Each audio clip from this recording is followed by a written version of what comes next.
Hello, and I hope y'all are doing well. It's time for a little history and geography, and we're going to start on page 237. Now, we finished the rest of the war just a little bit ago. We talked about how the concentration camps, we talked about those, atomic bomb. And we're going to start on page 237, and we're just going to do about 3 pages today. And I'll tell you the rest in just a little bit and give you a schedule on our test. And so I know a lot of you are worried about that, so we'll look at it here in just a moment. Don't worry. And might I add that y'all are doing fantastic.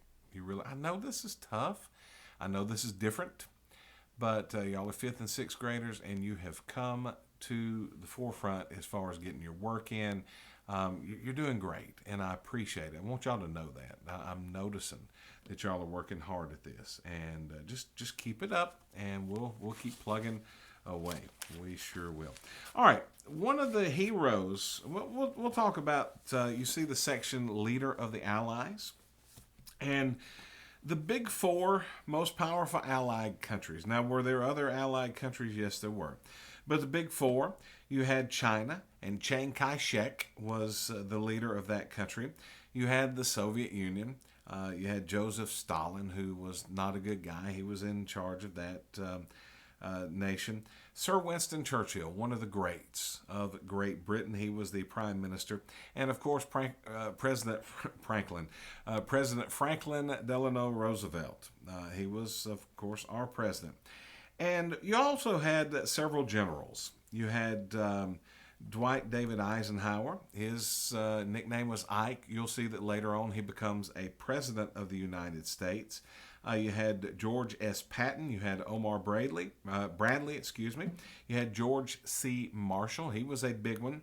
But one of the biggest was Douglas MacArthur.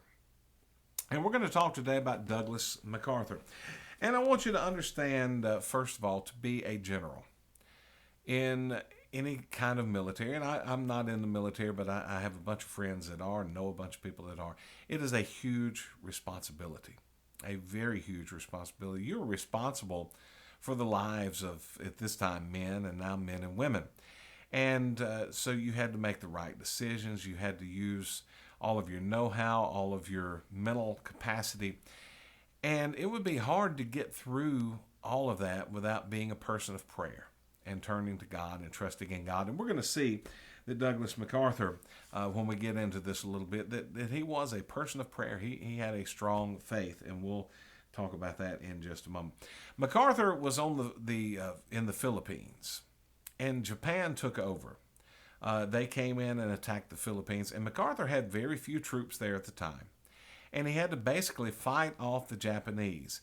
And he did so well that he received the Medal of Honor. That is the highest. If you see, if you're ever flipping by television, you see that the president, any president, is going to award the Medal of Honor to someone, then it is a biggie. That is the highest United States military award there is, the Medal of Honor. And he received one. And the cool thing, his dad, Arthur MacArthur, had also received one for his valiantry in the Civil War. So it's the only time in American history that a father and a son both received this nation's highest honor.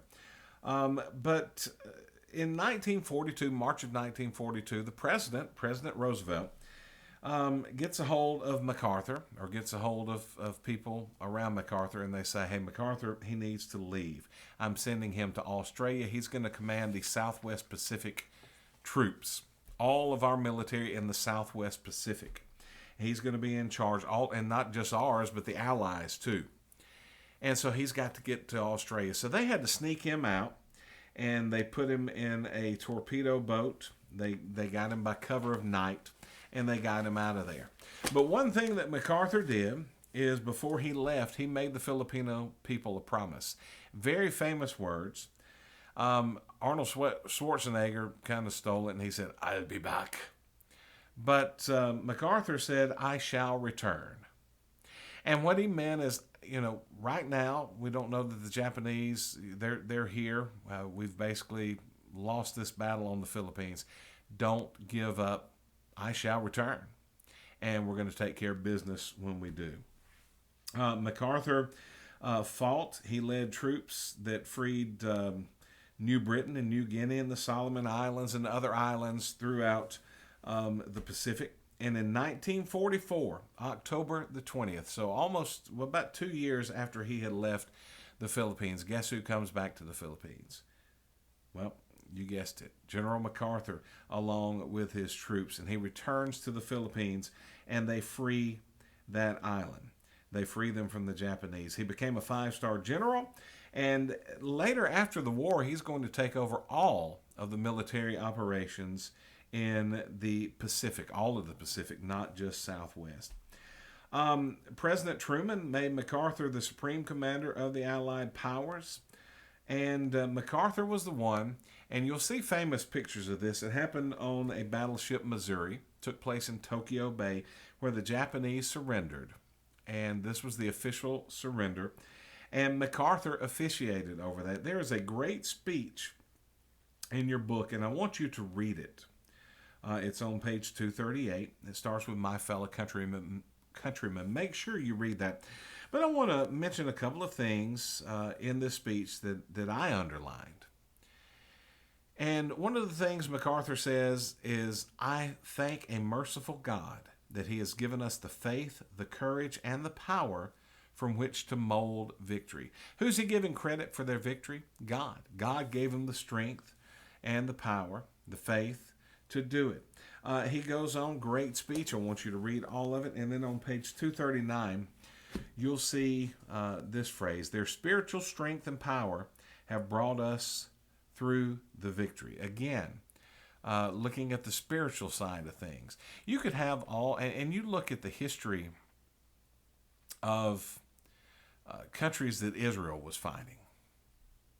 Man, they might outnumber Israel. They might have better weaponry, might have taller people, better soldiers. But if God was on Israel's side, guess what? Israel won. And the same thing here. This was a battle of good versus evil. When you look at the leaders of Japan and Italy and Germany, they were evil. They truly were. And you have the Allies, and they were representing right. And God brought them through, and MacArthur realizes that, and he recognizes that. And so here's what happens after World War II. All of these places that Germany took over, all of these places that Japan took over, you can't just let Germany go back in and say, "Okay, y'all set up a government, you're good, we're out of here, peace out."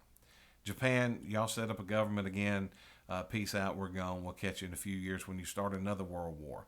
We basically had to take over their government. It was the military government of Japan.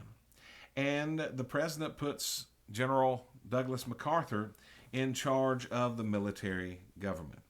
And one of the things he did is he taught them about free enterprise. He taught them a different philosophy.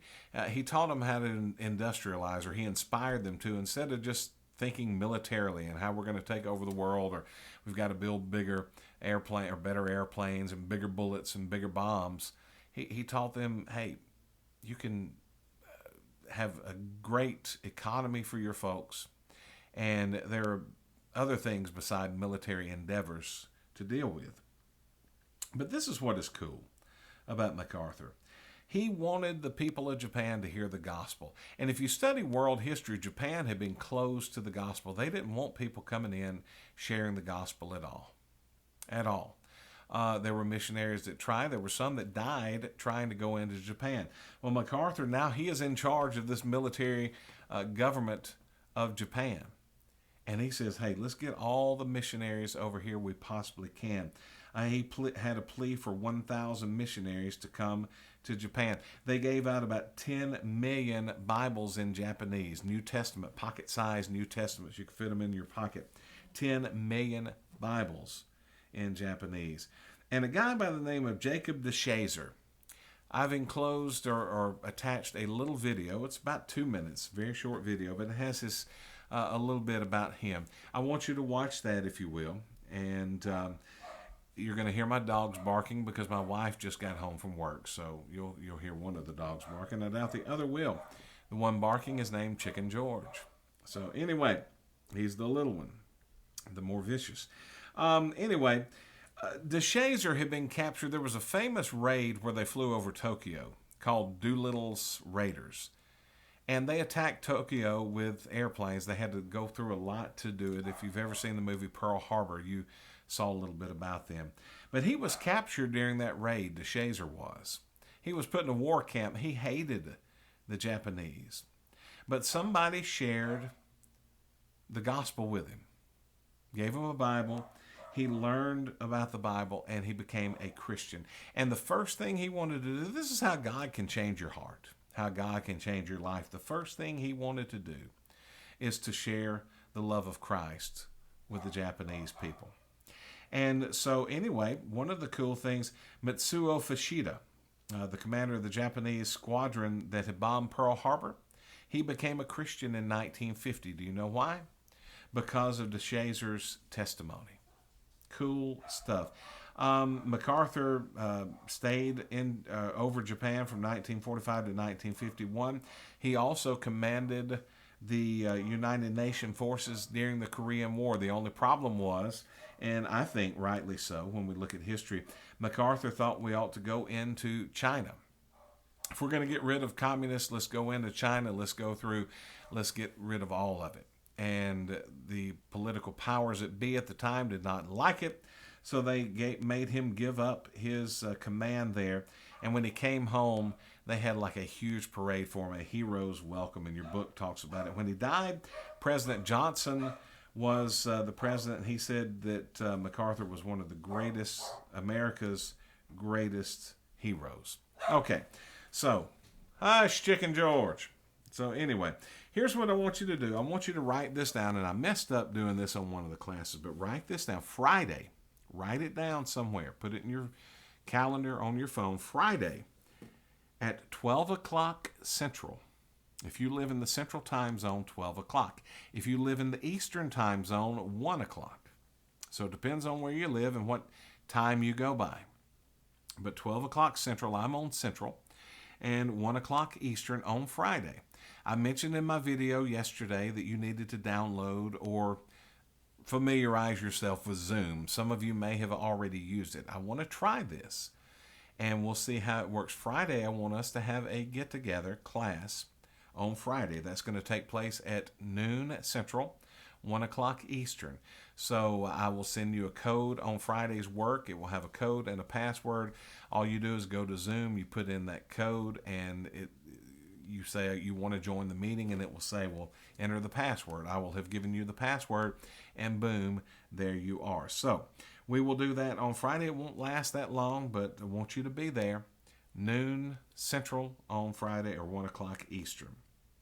Also, I mentioned the short movie about Jacob DeShazer. I want you to watch that. And finally, I want you to do number 1, 2, 3, and 4. Just the 4. Don't do the think part. Just do the 1, 2, 3, and 4 on page 239, the Comprehension Check 13C. So if you'll get that done, that is worth 5 points. Here's how you get an additional 5 points. Okay? Some of you are like, oh. Because your total project today is going to be worth 5 points. I'm going to give y'all bonus. Okay? So you can get an extra 5 points if you will take a picture or have someone take a picture of you working on your history. It could be you rewind the video a little bit and you watch it, and they take a picture of you watching it. It could be while you're reading these pages because I want you to read them, or it could be while you're typing or writing out your answers to CompCheck 13C, just numbers 1 through 4.